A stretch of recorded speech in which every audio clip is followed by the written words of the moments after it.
colocou no meu coração para hoje, eu tenho muito temor de ministrar, muito temor. Não que as outras mensagens eu não tenha, as outras palavras eu não tenha, mas essa mensagem especificamente, eu sei que ela é pauta de muitas discussões teológicas desde sempre. E por isso eu tenho muito temor de ministrar.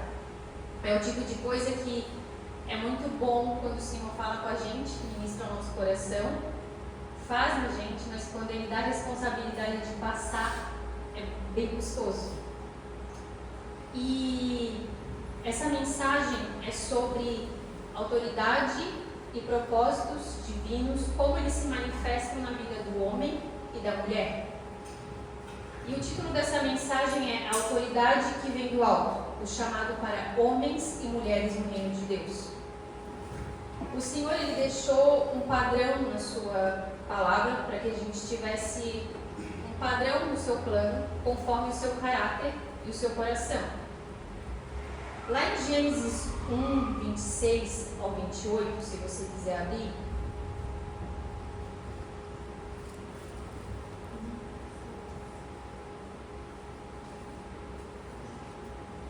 diz o seguinte: Então disse Deus: façamos o ser humano nossa imagem, ele, ser humano, será semelhante a nós. Dominará sobre os peixes do mar, sobre as aves do céu, sobre os animais domésticos, sobre todos os animais selvagens da terra e sobre os animais que rastejam no chão. Assim Deus criou os seres humanos à sua própria imagem. A imagem de Deus os criou, homem e mulher os criou. Então Deus os abençoou e disse: sejam férteis e multipliquem-se, encham e governem a terra. Dominem sobre os peixes do mar, sobre as aves do céu e todos os animais que rastejam no chão. Então, Deus, é tão conhecido isso, né? Mas Deus estabeleceu uma missão, a mesma missão para o homem e para a mulher: ser fértil, se multiplicar e governar a terra. E mais para frente, quando dá detalhes sobre a criação da mulher, diz que Deus fez a mulher auxiliadora idônea do homem. Só que, quando dá esse detalhe de auxiliadora idônea, os casais que estão aqui, que já andam com o pastor Rita e a pastora Jaque vão saber sobre essa palavra. Quando fala auxiliadora idônea, nós temos algo, quando a gente traz para nosso entendimento de cultura ocidental, que auxílio é algo que você está ajudando alguém mais importante que você, alguém que está numa posição superior a você. Mas essa palavra no hebraico é ezer kenego. É a mesma palavra, essa palavra ezer é a mesma palavra que é usada para o próprio Deus no Antigo Testamento, quando vai falar que Ele auxilia o povo de Israel. Então não é uma palavra de alguém que está ajudando alguém superior, porque Deus não é inferior ao homem. No Novo Testamento, quando vai se referir ao Espírito Santo, a palavra paracletos, um dos significados que tem também é ajudador e auxiliador. A gente está falando da Trindade. Então a mulher foi chamada como auxiliadora idônea do homem. Mas na queda aconteceu algo que foi a omissão de Adão, o papel que o Adão tinha de liderança. E por isso, por ele não ter exercido o papel que ele foi chamado para exercer de liderança da sua casa, de proteção da sua casa, aconteceu o que aconteceu, né? Então, permitiu-se que Eva, que foi enganada, eles caíssem. E é um pouco difícil começar a mensagem desse jeito, mas algo que Deus tem trazido muito forte, vocês vão entender ao decorrer dessa mensagem, é que não existe lugar para homem omisso no reino de Deus. Porque a omissão masculina é uma das coisas que leva à desordem do plano original de Deus. Então, assim, para os que são maridos, já como Adão tinha o papel de proteger, Adão estava ali, Adão estava presente, tanto que Eva deu o fruto para ele. Deus entregou o fruto para ele, ele estava presente. Mas é como se não estivesse, é como ele estivesse presente fisicamente, mas não fazendo a segurança não estivesse emocionalmente presente, espiritualmente presente. E trazendo para os dias de hoje, um dos maiores relatos que a gente escuta, isso a gente vê até na internet e na nossa realidade, é que muitos homens estão presentes fisicamente e ausentes emocionalmente e espiritualmente. A gente gosta até de falar, brincadeira assim, que o homem gosta de entrar na caixa do nada, pega o celular e entra na caixa do nada. Só que quando o homem entra na caixa do nada, ele está deixando muitas vezes a sua família, a sua mulher, desprotegidos espiritualmente e emocionalmente. Muitas vezes, as mulheres estão inseguras porque os homens estão fisicamente presentes, mas não estão emocionalmente presentes. E falando sobre posicionamento masculino e como isso afeta as mulheres, eu queria fazer um breve relato sobre a história que a gente encontra em Juízes 4 e 5. Você não precisa abrir, você pode ler com mais calma depois, para quem não conhece a história, que conta a história de Débora, Baraque e Jael. Eu vou contar por cima, sim, porque tem bastante coisa que eu quero frisar aqui. Mas só para contextualizar, o povo de Israel estava vivendo 20 anos de opressão. E eles estavam vivendo um ciclo de repetição, de pecado. Deus levantava um juiz que estabelecia a nação, eles tinham abundância, eles pecavam de novo, caíam em opressão de novo, e Deus levantava outro juiz, e esse ciclo de repetição. E num desses ciclos de 20 anos de opressão, Débora foi levantada por Deus como juíza e profetisa. Ela não só cuidava do povo, julgava as suas causas, como também era a própria voz de Deus naquele lugar, dando direcionamento. Em um determinado momento, Débora recebe uma mensagem de Deus e manda chamar Baraque, que era o líder do exército israelita, e diz que tem uma mensagem para ele. E ela diz, vai, se posiciona de tal jeito, em tal lugar, tal dia, que Deus já entregou o exército inimigo nas suas mãos. E a gente vai ter vitória, né? Só que, mesmo ele sendo líder do exército, é como se ele olhou tipo assim, para Débora e falou assim, eu só vou se tu for comigo. E nesse momento, mostra um medo de Baraque, porque Débora, como alguém que estava entregando uma mensagem direta de Deus, já tinha dado até o resultado de guerra. Só que cita nessa história detalhes assim que mostram que o exército inimigo ele tinha uma força de poder forte e que realmente precisava confiar em Deus para acreditar que tu ia ganhar uma guerra daquela. Só que ele olhou para ela e falou, eu só vou se você for comigo. E Débora ali pensou, diz assim, certamente eu irei. Tem umas vezes que fala, certamente eu irei. Não fala, não, vou pensar, vou ver, não, certamente eu irei. Só que o fato dele ter feito isso, ter colocado um si em algo que Deus já tinha ordenado ele fazer, Débora fala, eu vou contigo, mas então as honras da guerra não vai para você, vai para uma mulher. A primeira vez, de repente, que a gente lê essa história e não conhece, a gente pensa que ela está falando dela mesma. Mas aí, quando a gente lê mais pra frente, a gente entende que entra Jael na história, que é outra mulher, uma mulher que a princípio era do lar, que estava cuidando da sua casa, não fala muito a respeito. Mas, então ela se fala, certamente eu irei, e acontece a guerra. Mas por acontecer essa guerra, e Deus ter estabelecido naquele momento a falta de posicionamento daquele homem, que a honra não iria para ele, o comandante do exército inimigo, lá no meio da guerra, ele foge. E diz na Bíblia ali que ele foge intencionalmente para a casa de Jael, para procurar abrigo, para descansar, no meio daquele confronto. E se a gente prestar atenção no que conta nessa história, ele foi intencionalmente para aquele lugar porque o marido de Jael, que era Heber, que eu acabei não citando aqui, ele tinha declarado neutralidade da casa dele em relação ao povo de Israel e ao povo inimigo. A casa dele era neutra. Então, o comandante do exército inimigo se sentiu confortável de buscar ele lá. Só que, gente, tem algo muito forte em relação a isso sobre o mundo espiritual, porque no mundo espiritual não existe neutralidade. Não existe. Ou é o reino de Deus, ou é o império das trevas. Ou é o Espírito de Deus e seus anjos, ou são os espíritos malignos. Então, aquele homem, aquele marido, quando ele não posiciona a sua casa, e ele acha que ele está neutro, ele não está neutro, ele está deixando o inimigo confortável de entrar na sua casa e procurar abrigo. E é isso que acontece no mundo espiritual quando um homem não se posiciona na sua casa em favor da palavra de Deus. Então esse comandante foge para lá e chega a tenda de Jael. E Jael é muito astuta. E a palavra de Deus fala que a gente tem que ser mais astutos que o inimigo. Ela é muito astuta porque ela realmente recebe bem como se ele fosse descansar. Só que ela sabe quem é o Deus de Israel. Ela sabe qual é o Deus que está acima de todas as coisas. Então, quando aquele comandante dorme, é muito forte essa história, porque dá detalhes, e diz que ela pega uma estaca e crava na sua cabeça, e ela mata esse comandante. A honra da guerra foi para ela. Só que percebam algo.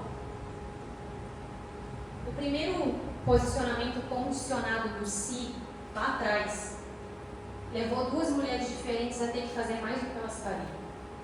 Porque se Baraque tivesse simplesmente pego a instrução de Deus e se posicionado, ele teria matado o comandante.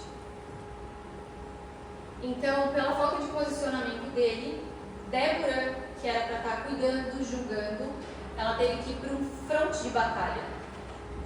E como a honra não foi para ele, porque Deus decidiu colocar para uma mulher, ele também chegou à casa de Jael. Então Jael era para estar cuidando de casa e teve que matar um comandante. Então percebam, e Heber também, né? Não se posiciona, deixa a casa neutra e deixa a casa fora de segurança num momento de guerra. A falta de posicionamento masculino gera um efeito dominó na sociedade. Não apenas para a mulher que é da sua casa, da sua família, porque Jael, por exemplo, não tinha nada a ver com Baraque. E essa falta de posicionamento masculino está acontecendo na sociedade hoje. Então, muitas vezes Deus coloca para os homens posicionamentos e Deus pergunta quais posicionamentos que Deus está colocando e você ainda não teve. Só que algo muito interessante sobre esse texto é que Débora era casada.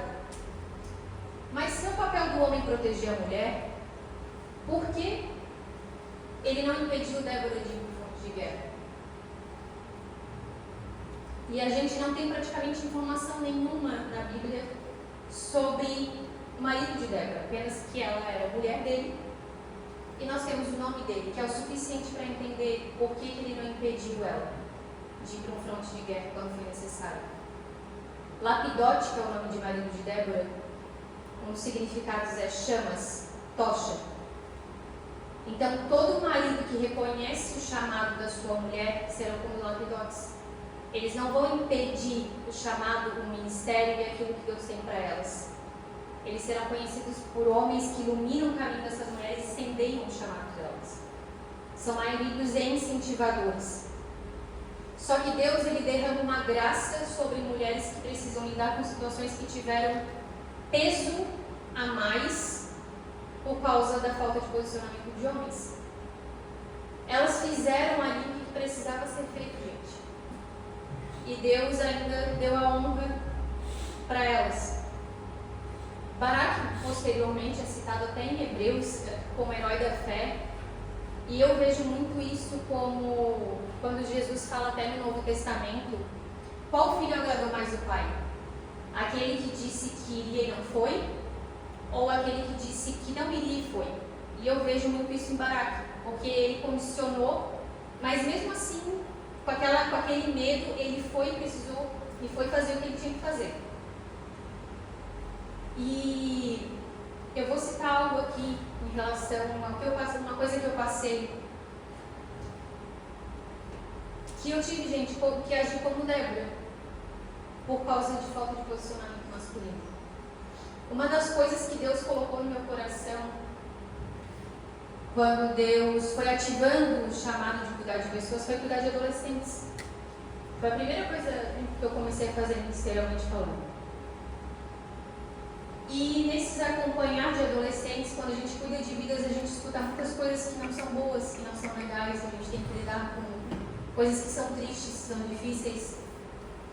E uma dessas coisas foi que uma adolescente, eu digo adolescente porque na época era menor de idade, ela trouxe para mim um caso que ela estava com, sabe quando tem uma dúvida que tu já sabe a resposta, mas mesmo assim tu vem tirar com alguém que tá, né, tem mais idade que você. E ela trouxe para mim um caso de um pastor que estava mandando mensagens para ela no Instagram, mandando reações no Instagram. E ela me mostrou isso e eu, naquele momento que eu olhei, eu não tinha dúvida nenhuma do que estava acontecendo ali. Porque um homem que era para estar cuidando de ovelhas, ele estava aliciando meninas.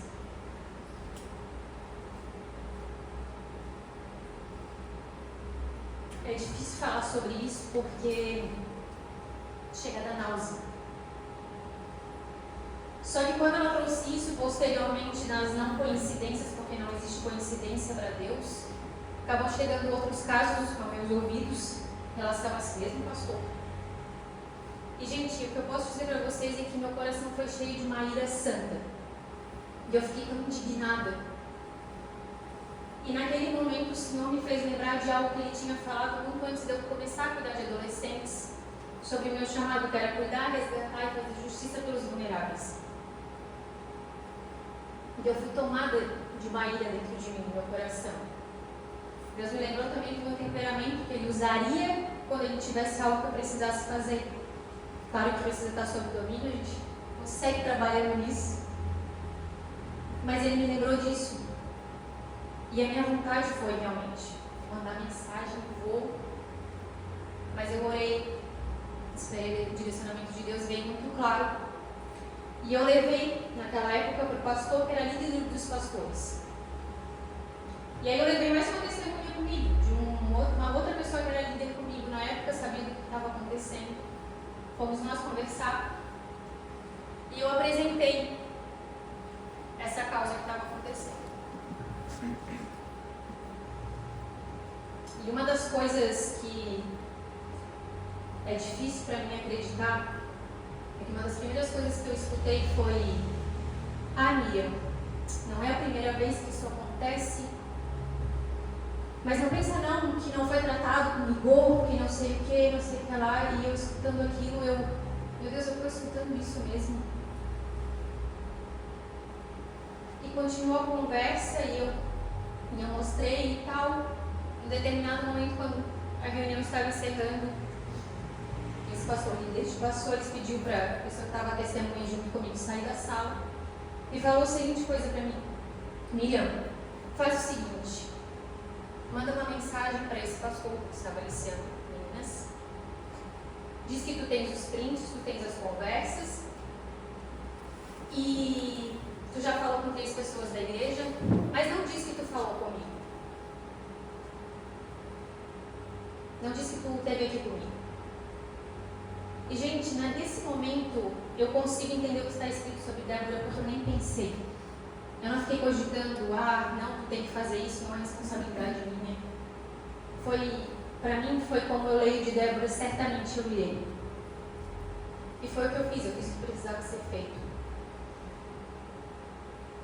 E é difícil falar sobre isso porque mal interpretação da Bíblia muitas vezes fazem as pessoas anular o que Deus tem para entregar para as pessoas, os chamados, os propósitos, as autoridades.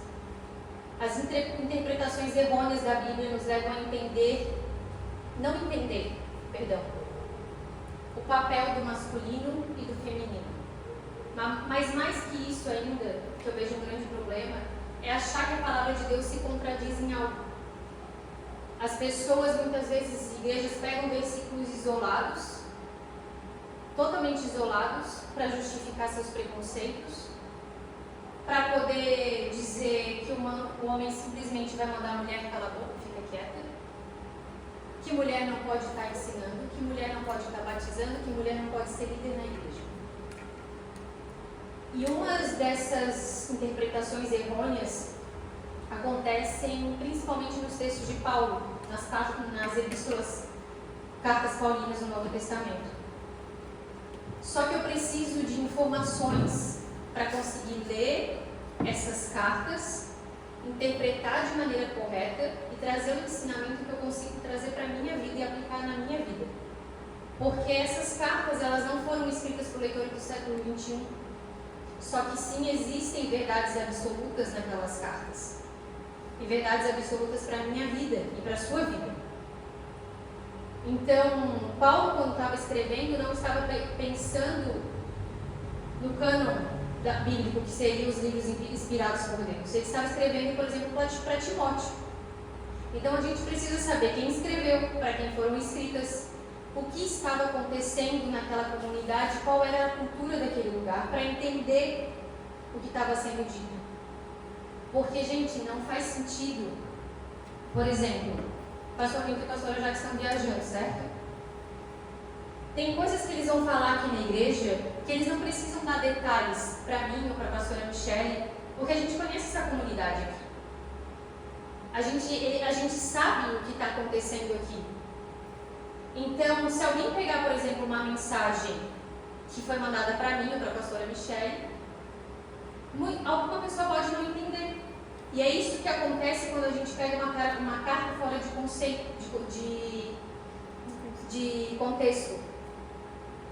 Então, um grande alerta que eu quero fazer é que quando você está estudando a palavra de Deus, se você acha que uma parte da palavra se contradiz com outra coisa, você está entendendo errado. E eu quero usar alguns textos que falam sobre isso, alguns textos para focar exatamente nisso que eu estou falando. Em 1 Coríntios, por exemplo, que a gente tem um texto bem mal interpretado, a igreja estava vivendo, era numa cidade da Grécia, numa cultura greco-romana, uma população extremamente misturada.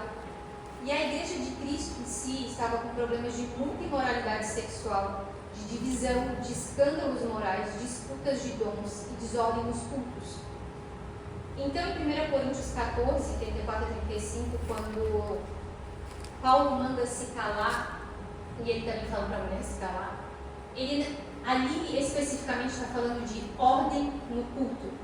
Então, Paulo manda ficar calado, por exemplo, também quem fala em língua sem intérprete. Não é, gente, que você não pode orar em línguas na igreja, por exemplo, a gente está muitas vezes aqui orando em línguas, fala quem orar em línguas no seu lugar. É quando uma pessoa levanta um tom de voz que atrapalha toda a comunidade e não tem ninguém para interpretar, dar a revelação daquilo que está dizendo. É isso que Paulo quer dizer aqui. Então ele manda, por exemplo, se calar se não tem uma revelação para aquilo. E se alguém tem uma revelação, o outro que está profetizando também tem que se calar. Não é a mulher que deve se calar. Então Paulo fala no 34 a 35. As mulheres devem permanecer em silêncio durante as reuniões da igreja. Não é apropriado que falem. Devem ser submissas, como diz a lei. Se tiverem alguma pergunta, devem fazê-la ao marido em casa, pois não é apropriado que as mulheres falem nas reuniões da igreja. Então, assim, o que está acontecendo? Desordem no culto. Estava havendo perguntas e interrupções no meio do culto. Não é que a mulher não pode falar, até porque no capítulo 11, que está um pouquinho antes disso, as mulheres oravam e profetizavam publicamente. Senão, se a gente falar, a mulher não pode ficar quieta, tem que calar a boca, está se contradizendo e está dizendo um pouquinho antes disso.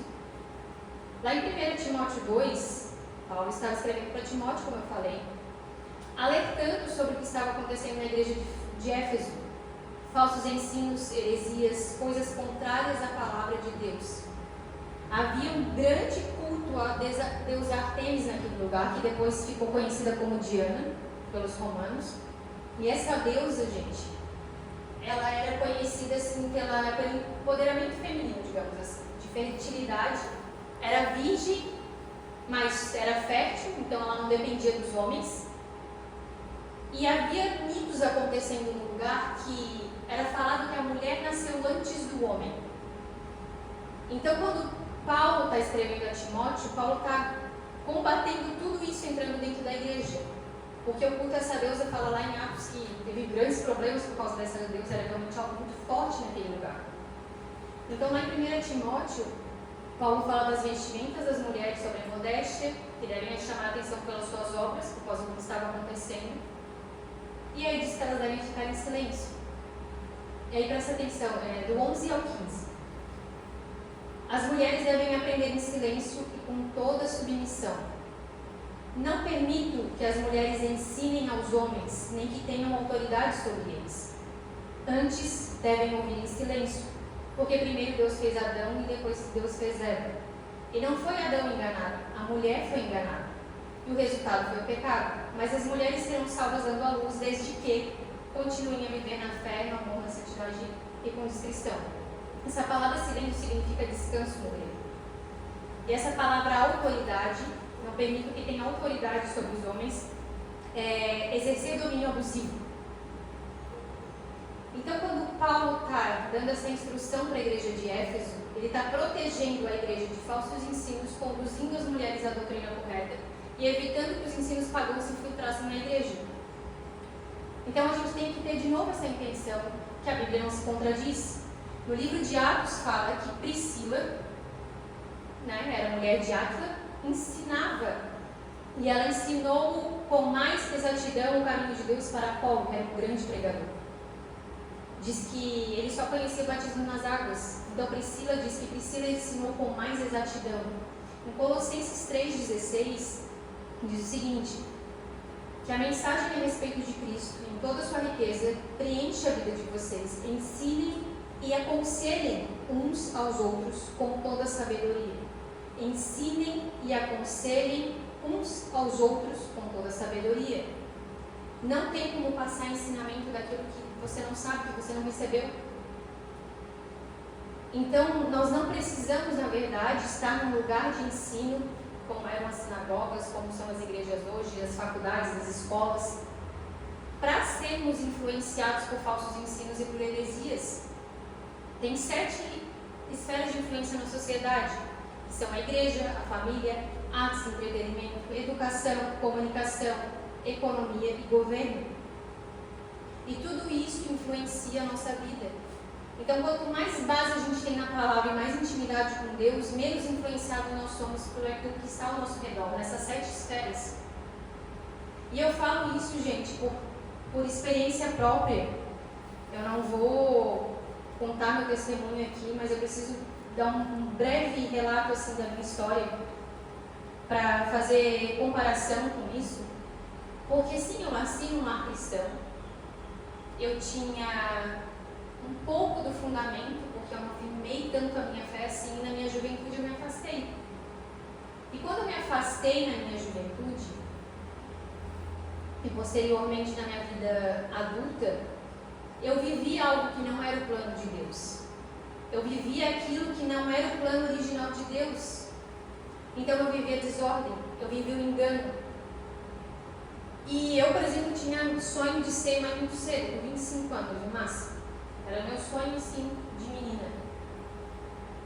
Só que quando eu comecei a viver tudo aquilo que estava ao meu redor, nessas esferas, porque eu não estava frequentando um lugar, eu não estava, por exemplo, assistindo uma palestra feminista.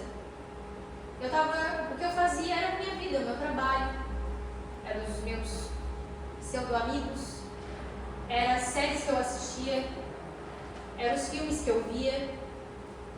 E isso foi suficiente para influenciar onde não tinha fundamento, onde não tinha plano original.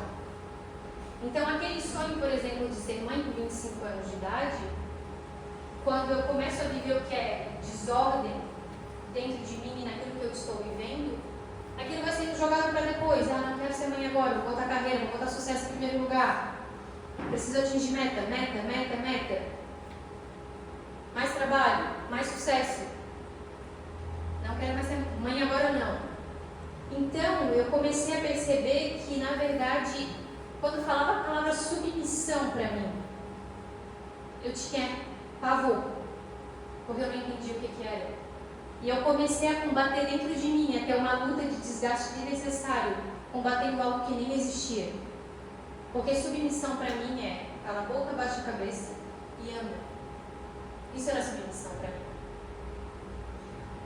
Então, quando eu estava nesse ciclo de coisas acontecendo, foi tirado o desejo de ser mãe, a carreira ficou em primeiro lugar. Gente, eu passei coisas tão desnecessárias na minha vida, tanto sofrimento desnecessário, que a partir do momento que já tinha infiltrado tanto aquelas ideias em mim, hoje não me dói mais falar sobre isso, porque graças a Deus já foi curado. Amém. Mas a ponto de eu falar, não sou feminista, não não concordo com isso, mas a ponto de quando eu olhava algumas coisas acontecendo na minha vida e eu comecei a ter pavor de sequer pensar em ser mãe, eu cheguei a pensar, não, de repente o aborto é algo realmente necessário. E isso é tão triste porque foi roubado no engano, porque eu vivi algo sem ordem. Aquilo que Deus colocou como missão na minha vida, que é o desejo de gerar. Então, eu posso comparar, por exemplo, fazer uma breve comparação de longe, assim, o que estava sendo vivido naquela cultura, naquele tempo que estamos vivendo agora. Vou falar do feminismo versus valores cristãos, porque o feminismo prega, meu corpo, minhas regras. A palavra de Deus diz que o meu corpo é sacrifício santo do Senhor, é templo do Espírito Santo. E das mulheres o corpo pertence ao seu marido e vice-versa. Então, mas esses valores, você não precisa ir para uma palestra para assistir. Você está vendo, você vendo uma série, você escutando uma música que fica falando de relacionamentos, de traição, a música está ali entrando na sua mente, no seu espírito, você escutando aquilo. Eu falo por experiência própria. Só que eu vou voltar ali para 1 Timóteo quando fala sobre isso, e aí Paulo fala que não pode ensinar, porque existe algo que era muito forte na cultura daquele tempo, que as mulheres passavam ensinamento para as outras mulheres. Então, como é que elas iam ensinar algo se o que estava ensinando para elas é que mulher vinha antes do homem, mulher tinha soberania, o parto era protegida pela tal deusa e não por Deus, que é o Criador dos céus e da terra. Havia muito engano naquele lugar e Paulo estava lidando com aquilo.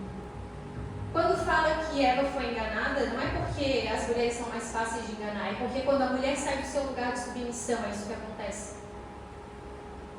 Quando a mulher vive, e o homem também, vivem desordem, não vivem no plano original, é isso que acontece.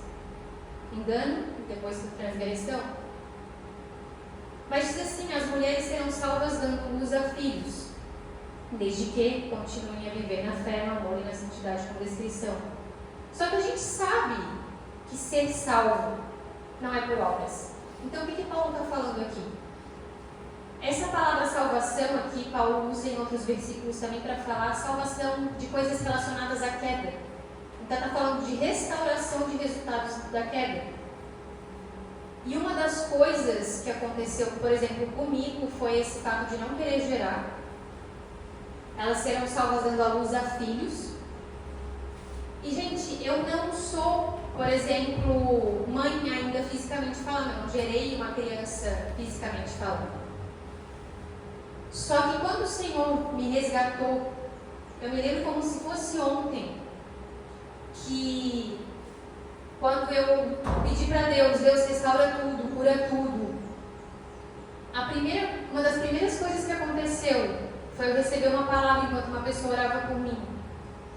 E da maneira mais simples que eu consigo explicar, foi como se Deus colocasse a mão no meu coração e arrancasse todas aquelas mentiras que tinham sido implantadas durante anos sobre o que era gerar e automaticamente ter colocado em mim a vontade e o desejo de ser mãe. Só que eu não sou mãe ainda, fisicamente falando. Só que essa salvação, gente, é porque a mulher foi chamada para gerar. Muitas vezes, o que vai acontecer também na vida de famílias, são mães gerar filhos.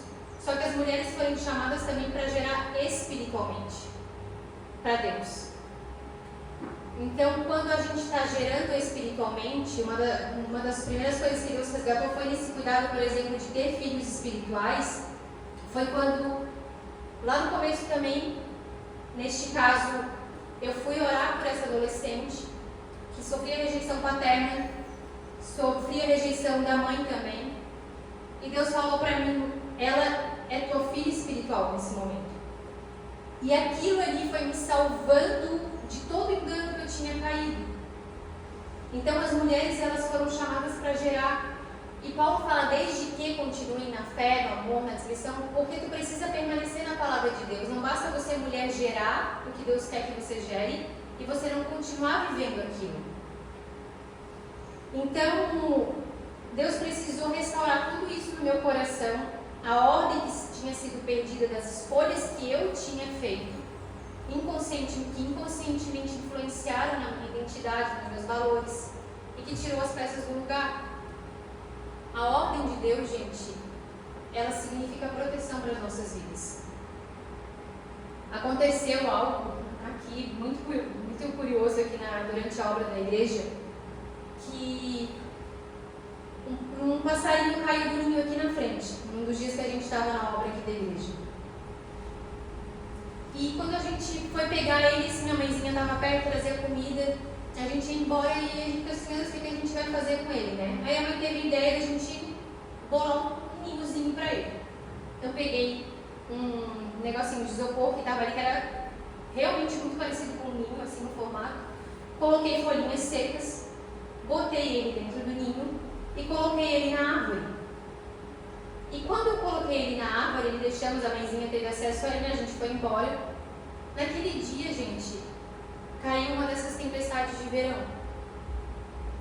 E no dia seguinte, quando a gente veio para cá de novo, uma das primeiras coisas que a gente estava chegando aqui, a mãe falou, Miriam, a gente deixou lá o ninho, mas teve essa chuva toda forte. E eu pensei, meu Deus do céu, o que a gente fez? Deve estar cheio de água, porque é no isopor. E quando eu cheguei, eu fui direto ver assim, e aí eu peguei o ninho e estava realmente cheio de água, o passarinho estava morto, ele não estava afogado, mas provavelmente pelo frio e tudo ele não conseguiu sobreviver. E algo que a gente fez para ajudar causou a morte dele. Eu fiquei muito triste, chorei com aquilo assim. O Espírito Santo falou muito forte no meu coração que a ordem dele, aquilo que ele pensou para o plano original dele, é como um ninho que protege.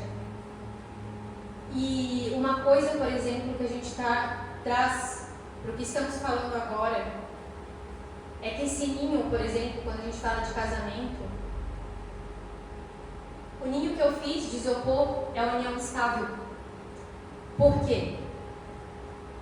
As pessoas nem sabem, mas olha só como o inimigo é tão astuto, ele traz tanto engano para a gente, porque o ninho de isopor, por mais que a gente tenha pensado e colocado as coisinhas ali para fazer o ninho mais semelhante possível, ele não protegeu. A ordem de Deus é exatamente isso. E a união estável hoje, ela faz no mundo espiritual o que o ninho de isopor faz na vida das pessoas. Por quê?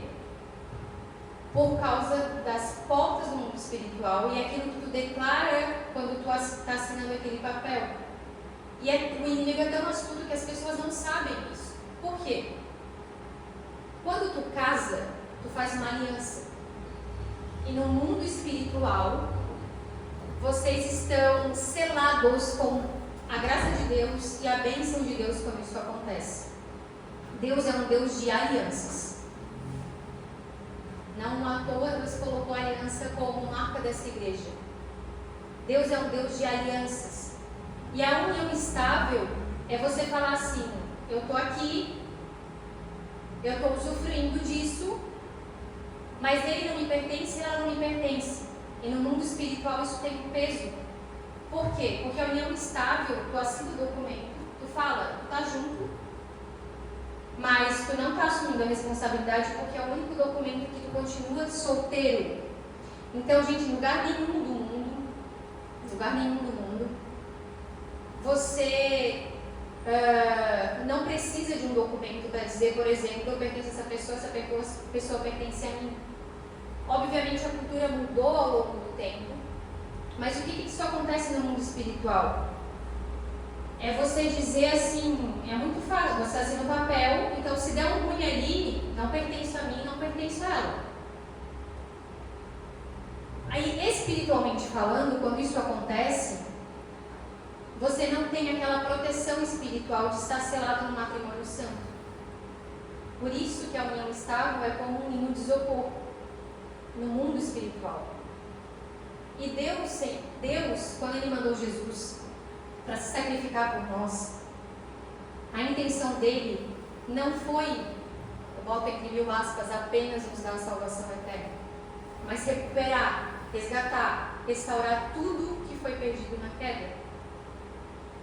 Então, Jesus, o segundo e último Adão, ele resgatou tudo, nos deu autoridade a tudo que a queda causou, que é o relacionamento com Deus, é a ordem divina, é o domínio do ser humano na terra, porque nós tínhamos perdido essa autoridade. Então, quando a gente aceita Jesus, nós estamos tendo isso de volta, nós temos domínio nessa terra, e é aquilo que o Senhor nos chamou, e a vida eterna. Então, quando eu vou puxar um pouquinho mais a parte do casamento, quando fala em Efésios, nessa parte de Efésios, está falando, na verdade, de se encher do Espírito Santo. Em Efésios 5:21 diz assim: sujeitem-se uns aos outros pelo respeito que têm por Cristo.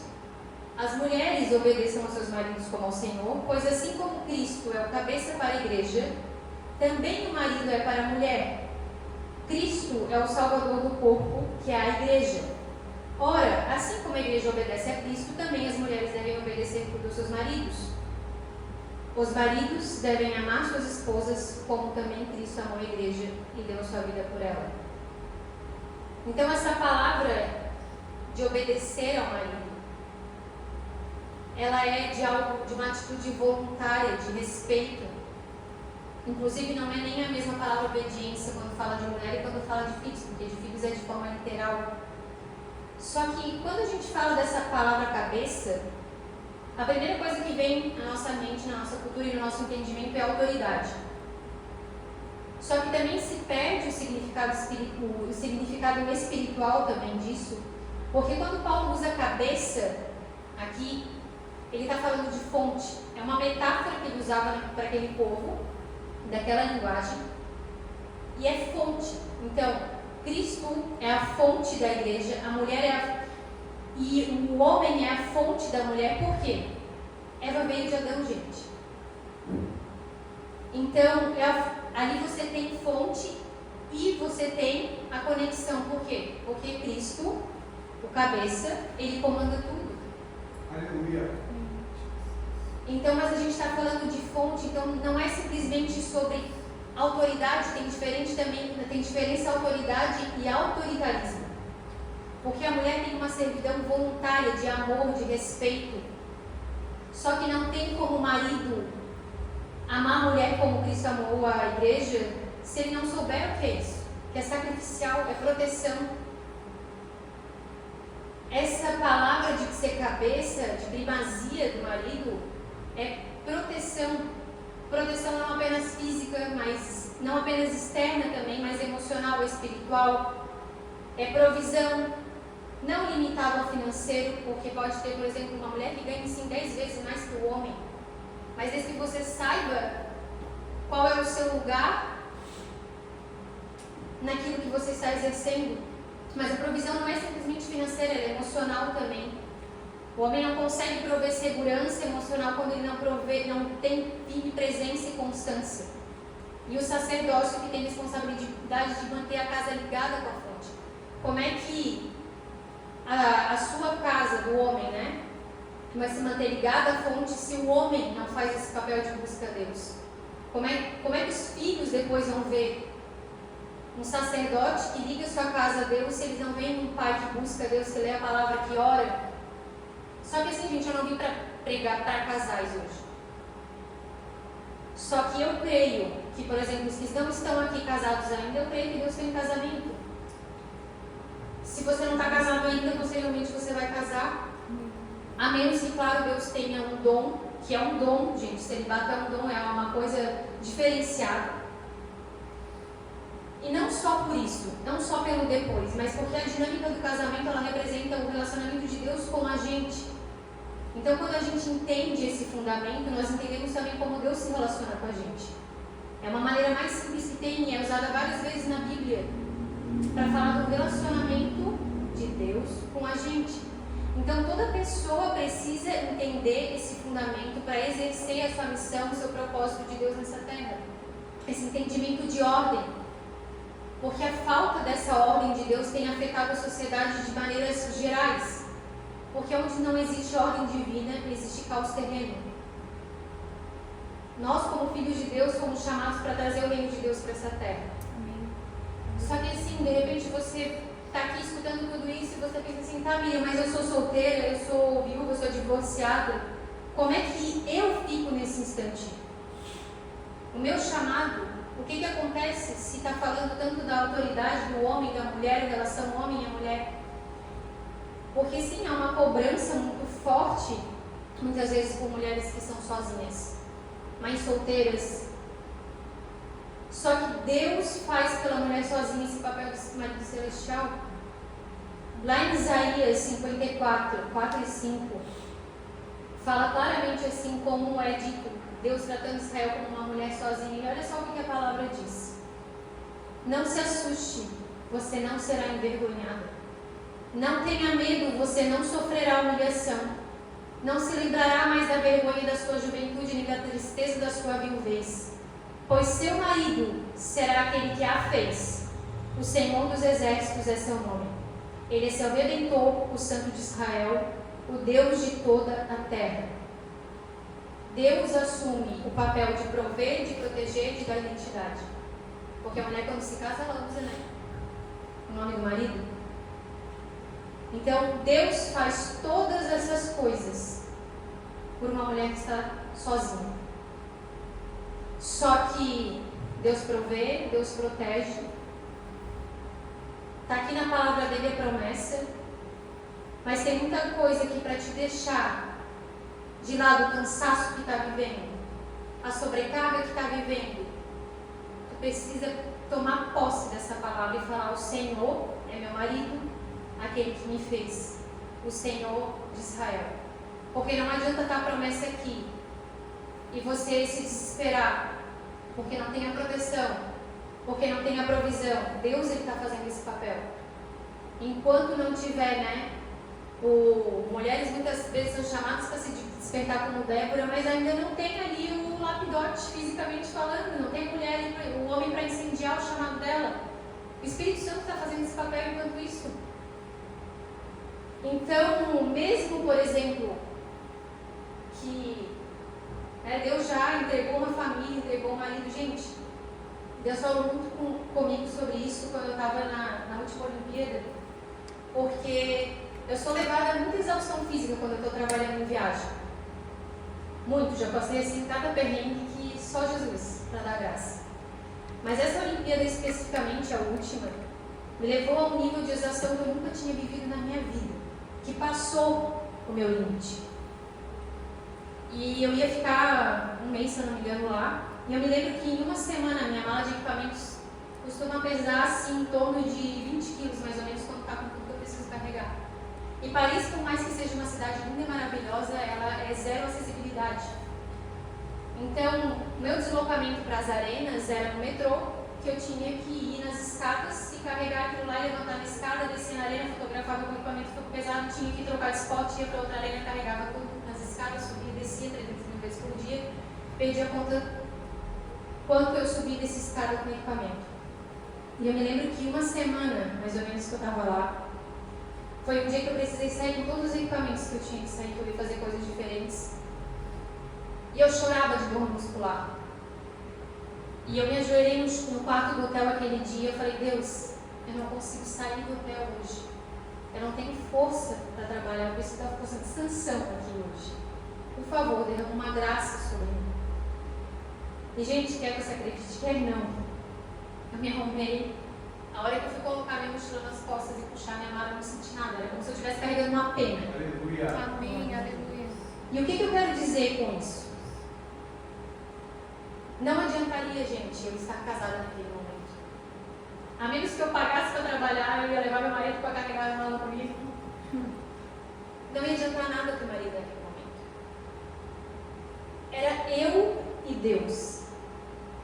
Então, tem coisas na vida das mulheres que Deus vai continuar fazendo o papel, porque Deus não se anula quando o marido chega. Ele só passa uma responsabilidade, ó, toma aqui, toma conta, faz o papel, protege. Mas tem coisas que sempre vai ser só tu e Deus. E aí, minha amiga, na palavra dele, em nenhum momento você vai ver. Isso é uma coisa que eu já irei falando. Deus não vai passar do meu limite. Deus passou do meu limite. Eu estava com tanta dor que eu não conseguia fazer nada. Mas a palavra de Deus não diz que não vai até o teu limite, mas ele diz o seguinte: quando você está fraco, é aí que está forte. Glória a Deus. O meu poder se aperfeiçoa na tua fraqueza. Isso é promessa para todos. Então eu tive que tomar posse dessa palavra e falar: Senhor, tu vai dar minha força. E eu fiquei faceira, né? Eu chorando, indo no metrô. E aí Deus falou o seguinte para mim: e se eu te levar na exaustão de novo? Aí eu ri por dentro, tipo Sara. Eu falei: não vai fazer isso. E Deus me levou na exaustão de novo. E Deus falou: essa é a dependência que eu quero que tu tenha em mim. Toda vez que tu precisar, a fonte sou eu. Então, o marido ele faz sim o papel de protetor, de provisão. Só que tem coisas que você nunca vai poder delegar para o seu marido, que é Deus que vai fazer. E a auxiliadora idônea, gente, ela não é aquela que fica em casa sentada esperando o marido trazer tudo numa bandeja. É uma mulher trabalhadora. Quando fala mulher de provérbios, diz que é uma mulher de negócios, que fortalece o braço. Ela não é uma mulher que fica esperando o café da manhã, por mais que isso seja muito bom para fazer, tá, Laís? Posso dizer uma aleluia? Mas assim, é uma mulher trabalhadora, que auxilia o seu marido, porque o auxílio, né? Você não vai dar o auxílio ficando sentada. Então, voltando assim sobre a questão dos chamados, lá em Mateus, no comecinho do capítulo, assim, do livro, tem algo muito interessante que a gente consegue ver de novo esse plano de Deus acontecendo. As mulheres com o chamado divino de gerar e os homens com o chamado divino de proteger. Quando Maria está gerando Jesus, Deus dá instruções para José se movimentar, protegendo aquilo que Maria está gerando. Então nós vemos de novo Deus mostrando no Novo Testamento que homens protegem aquilo que a mulher gera. E seja, gente, no ventre físico ou no ventre espiritual, porque tem coisas que a gente gera para Deus, filhos, coisas que Deus entrega nas nossas mãos, que nós precisamos gerar. Não era o plano original de Deus que o povo dele vivesse sem a ordem divina. Ele pensou na ordem quando criou todas as coisas, mas foi o plano dele resgatar todas as coisas quando foi perdido. Só que a gente vive os frutos das nossas escolhas. E a palavra, eu sei que é uma palavra extensa, falta só mais um pouquinho, mas são coisas muito importantes. Mas lá em 1 Samuel, no capítulo 8, no versículo 5, o povo ele pediu um rei para Samuel. Samuel era um juiz naquela época, foi depois de Débora, né, por exemplo. Só que eles pediram um rei, gente, porque eles queriam, diz assim, não, muito claro na Bíblia, que eles queriam ser igual às outras nações. As outras nações tinham rei, então eles queriam rei. Só que aquela forma de governar não era a forma que Deus queria. Tanto que Deus fala para Samuel: olha, eles não estão rejeitando a ti, eles estão rejeitando a mim. E nisso começou a monarquia para o povo de Deus. E olha só, por que eu estou falando tudo isso? Porque a gente vive fruto de escolhas. Então lá começou para o povo de Deus o rei e seus sucessores. E o que isso tem a ver? Obviamente que Deus usou isso para o nosso resgate. Deus já sabia que tudo isso ia acontecer e mandou o Filho de Jesus lá da descendência de Davi. Só que a gente sofreu consequências culturais por muitos e muitos anos daquilo que foi influenciado pelo povo lá. Do início da monarquia até os tempos de Jesus são de 1020 a 1050 anos. Sendo que desses 1000 e poucos anos, 400 foram em silêncio de Deus. Então, quando a gente está falando, né, do feminino e do masculino, as mulheres sofreram com a escolha daquele povo lá de trás, por causa das culturas, desses 400 anos, por exemplo, que foi em silêncio, muitas culturas pagãs tomaram conta e cresceram. Só que quando Jesus chega à Terra, como segundo Adão, ele já começa a agir diferente, ele já começa a mudar as coisas. As mulheres não aprendiam a lei, as mulheres começam a andar seguindo Jesus e aprendendo, começam a ser discípulas de Jesus. Eles seguiam, elas aprendiam, elas sustentavam seu ministério. E algo muito forte que Jesus já começa a fazer, que a primeira vez que ele aparece ressurreto, ele aparece para uma mulher. E, gente, isso tem muito peso, historicamente falando, porque o testemunho de uma mulher não era aceito naquela época.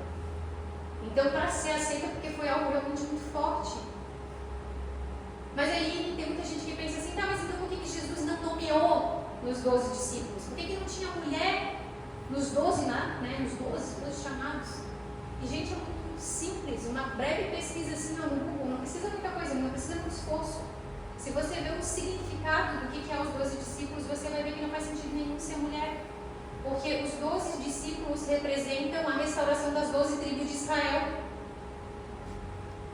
Então, assim, se as 12 tribos eram representadas por líderes das suas famílias, dos seus clãs, homens, obviamente, porque Deus chamou para a liderança, por que Deus colocaria a mulher nesse lugar? Não faz sentido nenhum. Só que de Jesus até as epístolas paulinas, que são as cartas, né, a gente já tem mais 30 anos, mais coisas aconteceram aí. As mulheres já estavam ensinando, já estavam tendo posição na igreja primitiva. Então a gente tem aí o relato de Febe, que era diaconisa, era patrona, Priscila, que ensinou Apolo, Júnia, que era apóstola, porque tentaram muito distorcer o nome dela, colocar como masculino, só que nenhum argumento, nenhum estudo sustenta que o nome dela era masculino, porque não existia nome masculino assim naquela época, naquele lugar. Aí tem a Evode e a Esinte, que as 4 filhas de Filipe, que eram profetisas, e a Bíblia fala que eram solteiras, Ninfa. E aonde que eu quero chegar com tudo isso? Ao entendimento que Deus é um Deus de ordem. Que nós precisamos dessa ordem para ter uma vida plena, que a nossa sociedade viva em plenitude. Que nós trazemos o caos para nossas vidas, consequentemente para a sociedade, quando isso não é vivido. Nós somos chamados para compartilhar essa verdade. Não é para reter para a gente, porque o mundo tem pagado o preço de desordem, porque o diabo está aí implantando um monte de mentira, e a verdade ela não está sendo pregada muitas vezes. E eu quero ir para a finalização da palavra. Se meu irmão puder vir aqui já, gente. Por que essa palavra não adianta ser pregada só para mulheres, gente? Porque não adianta as mulheres se posicionarem em Deus e os homens não. A sociedade, a igreja vai perecer. Não adianta, como a gente viu lá atrás, a mulher se posicionar e o homem não tomar essa atitude. Só que isso tem trazido tanta discussão, tanta perda de tempo. Só que olha só o que Pedro fala lá em 2 Pedro 3, 15 e 16. Ele está falando de Paulo, e não é só século XXI que não entende as cartas paulinas. Lá atrás eles já não entendiam, eles distorciam. Olha o que Pedro fala. Pedro está falando como Paulo escreve as cartas e diz o seguinte sobre isso: tenham em mente que a paciência de nosso Senhor significa salvação, como também o nosso amado irmão Paulo lhe escreveu, com a sabedoria que Deus lhe deu. Ele escreve da mesma forma em todas as suas cartas, falando nelas desses assuntos. Suas cartas contêm algumas coisas difíceis de entender, as quais os ignorantes e instáveis torcem, como também fazem com as demais escrituras, causando a própria destruição deles. Então Pedro já falava lá atrás que as cartas de Paulo estavam sendo distorcidas, assim como a escritura. Só que algo que nos chamou muita atenção aqui, ele diz assim, as quais os ignorantes, e quando fala essa palavra ignorante, está falando dos que não têm estudo mesmo. E instáveis, distorcem. tem estabilidade no seu relacionamento com Deus, se você procura revelação, se você estuda, o Espírito Santo ele traz a verdade. Só que ele não vai trazer isso para uma pessoa que é instável espiritualmente. E eu quero finalizar essa palavra falando sobre isso, sobre Deus falar em relação àquilo que ele estabelece. Porque lá em Números, quando Moisés faz a distribuição das terras, ele recebeu uma instrução de Deus sobre a distribuição das terras. E aparecem as filhas de Zelofeade, Números 27. E elas chegam e fazem uma petição para Moisés. Mas Moisés, nosso pai morreu, não deixou filhos homens. Não é justo que o nome da nossa família desapareça. E elas pedem propriedades. E algo que nós vemos muita humildade e estabilidade de Moisés é que Moisés era muito conhecido na cultura, tanto egípcia quanto dos hebreus. Ele ouvia do próprio Deus, ele era líder de um povo gigantesco. Mas ele teve dúvidas sobre o que fazer quando as mulheres pediram aquilo. E diz que ele levou a causa delas perante o Senhor. Quando fala que levou essa causa perante o Senhor, essa levar é de chegar perto, de aproximar. Então, mesmo ele sendo um líder muito sábio, ouvindo do próprio Deus, quando ele teve dúvida sobre algo, ele foi diante do Senhor, da face dele, e consultou o Senhor aquilo que ele não sabia. Sabe o que eu vejo quando a gente fala de chamado feminino e masculino, homem e mulher, a autoridade que Deus dá? Enquanto eu estudava isso, até acabou aparecendo para mim uma publicação de um pastor falando sobre isso, e eu com curiosidade eu fui ler os comentários e falei, deixa eu ver o que o povo está falando sobre isso. E você vê assim um povo discutindo, e traz daqui, traz de lá, e não sei o que lá, e eu colocou assim, eu já li tudo que tem sobre isso na Bíblia e eu não acho argumento para isso que você está falando. E na mesma hora eu pensei assim, ele leu na Bíblia, mas você não vê nenhum comentário falando, olha, eu dei meu joelho no chão e orei e pedi para o Espírito Santo me trazer revelação, para ver se isso mesmo está sendo entendido na palavra. E a verdade é que muitas pessoas não escutaram a resposta de Deus, porque elas já acreditam que algo é certo, porque elas não são humildes o suficiente para se colocar no lugar e falar, olha Deus, essa palavra que essa pessoa disse isso, mas eu entendi isso. Os orgulhosos e instáveis, eles não colocaram diante de Deus a dúvida que ele tem. Eles querem colocar Deus numa caixa quadrada, em que eles escolhem as pessoas que Deus vai delegar a autoridade, que Deus vai agir, que Deus vai levantar. Mas eu quero falar algo para você nessa noite. Deus, enquanto tem gente discutindo, ela tem direito a esse lugar, ele não tem direito a esse lugar, essa pessoa não tem direito a esse título, Deus está chamando os disponíveis e posicionados. Porque não basta ser disponível, porque não adianta dizer eis-me aqui e não ir. Então, quando Deus colocou isso no meu coração, a primeira coisa foi restauração de ordem onde foi perdido. Onde tem peça fora do lugar, o Senhor quer colocar no lugar hoje. Glória a Deus. Onde tem peso, o Senhor quer tirar o peso e fazer o papel daquele que Ele tem que fazer. Aleluia. Só que mais que isso, o Senhor colocou no meu coração que essa mensagem ela precisa sair daqui. Ela não pode ficar em quatro paredes. Então eu vou convidar você para ficar de pé no seu lugar agora. Porque como eu falei, o Senhor ele não é por causa que é uma regra, é um limite. O Senhor ele pensou em algo que foi pensado na nossa proteção, no nosso bem-estar. E nesse momento eu queria pedir assim para todos sem exceção, se você puder, colocar a mão no seu coração, porque eu creio assim que muitas vezes o Senhor me mostrou também, durante alguns períodos da minha vida, coisas que eu já pensei, isso aqui já está em ordem. E o Senhor me mostrava, essa peça ainda está fora do lugar. E o Senhor tem promessas, o Senhor tem planos, o Senhor tem chamado, o Senhor tem missão. E quando nós estamos em ordem por dentro do nosso espírito, nós estamos de acordo para viver a boa, agradável e perfeita vontade de Deus. Porque quando a dúvida foi plantada lá de engano na cabeça de Eva, não foi apenas o caráter de Deus que Satanás fez ela duvidar e Adão duvidar.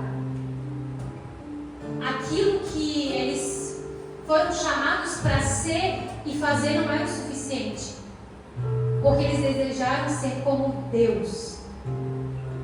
Então, muitas vezes, coisas que estão em desordem dentro de nós foram dúvidas implantadas de engano que eu não sou suficiente, aquilo que eu fui chamada para gerar não é suficiente.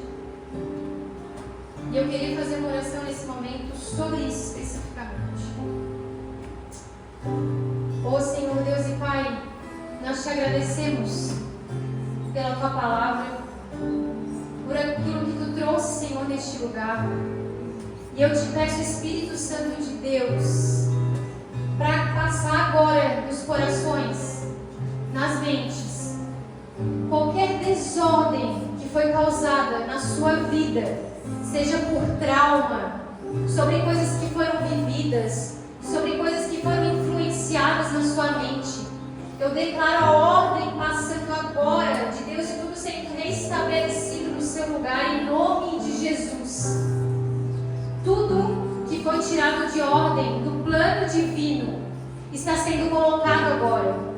Todo o peso, de repente, de que o Senhor não estava ali, eu declaro agora, saindo, porque o Senhor tira toda a carga.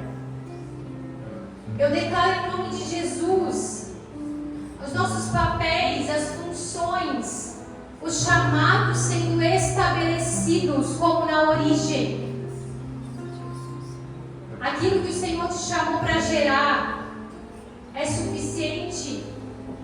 Aquilo que o Senhor te chamou para fazer é o que você foi chamada para fazer. O Senhor te diz nessa noite, não chores mais. Não é esquecida. Não é esquecida, é amada. E o Senhor é o provedor. O Senhor é o protetor. Aleluia. Ele é o Senhor dos exércitos. E em nome de Jesus, tudo aquilo que você viu até na sua infância, de uma casa desalinhada com a ordem de Deus, onde não tinha respeito, onde não tinha amor, onde não tinha submissão, onde a submissão foi distorcida, eu declaro em nome de Jesus sendo alinhado no seu coração agora. Espírito Santo de Deus, tens liberdade aqui. Tens liberdade aqui, Senhor. Aos seus pés a tua glória quero ver.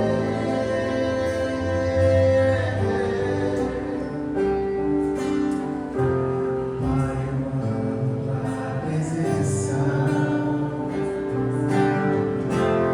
Eu sou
passando nos corações. Tudo aquilo que foi causado de trauma, das palavras que tu escutou, que te subjugaram, que te fizeram pensar, não é amada. O Senhor entra agora no teu coração com a mão dele, Ele vai retirar agora, em nome de Jesus. Espírito Santo de Deus, flui agora.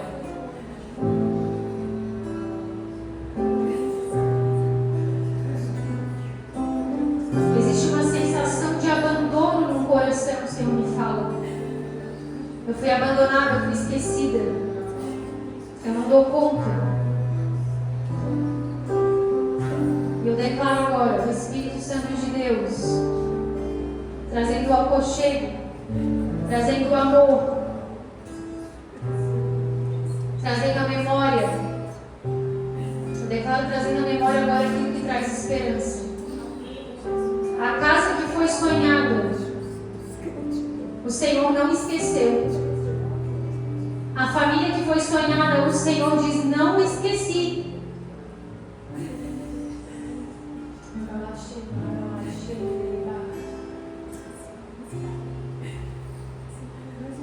O Senhor diz: o amanhã parece longe. O amanhã parece longe. Mas o Senhor está sentado contigo todos os dias, inclusive hoje. O Senhor está liberando no céu hoje o realizar de famílias, o realizar de alianças. Eu volto a falar, Deus é um Deus de alianças. Deus é um Deus de casamentos. Deus é um Deus de ordem. Eu declaro em nome de Jesus que todo engano que tenta matar o teu tempo e te tirar do propósito de Deus, quando teu Deus te diz: espera, o Senhor está alinhando isso dentro de ti agora. Eu declaro sonhos sendo reavivados agora. Os sonhos que tinham sido enterrados, o Senhor reavivando agora.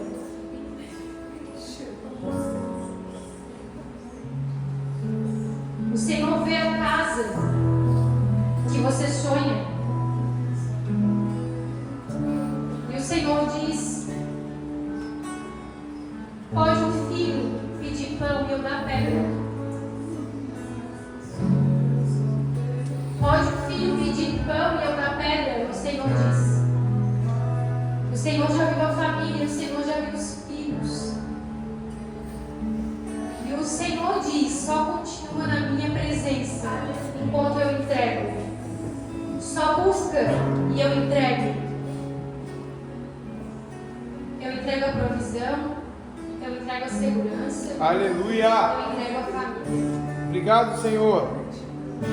E eu declaro em nome de Jesus algo que Deus já tinha falado comigo quando Deus ainda estava fazendo essa mensagem nascer no meu coração. O Senhor está entregando espadas para mulheres nesse dia hoje. E essas espadas são a espada dessa verdade que vai matar a mentira que Satanás tem implantado na mente de famílias, dentro de igrejas E a Jesus. e na sociedade, fazendo com que a sociedade sofra por falta de ordem. Deus está entregando espadas porque Deus está vendo mulheres posicionadas em Deus. Deus está vendo mulheres que estão buscando. E é uma espada que vai deslacerar toda a mentira de Satanás. E junto com essa espada, o Senhor te entrega uma responsabilidade de armar outras mulheres.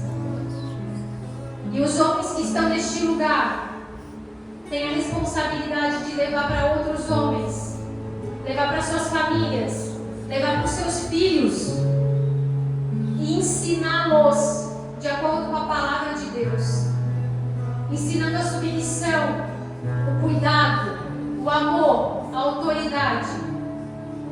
Porque o Senhor, Ele chama aquele que o apraz, aquele que está disponível, aquele que está posicionado.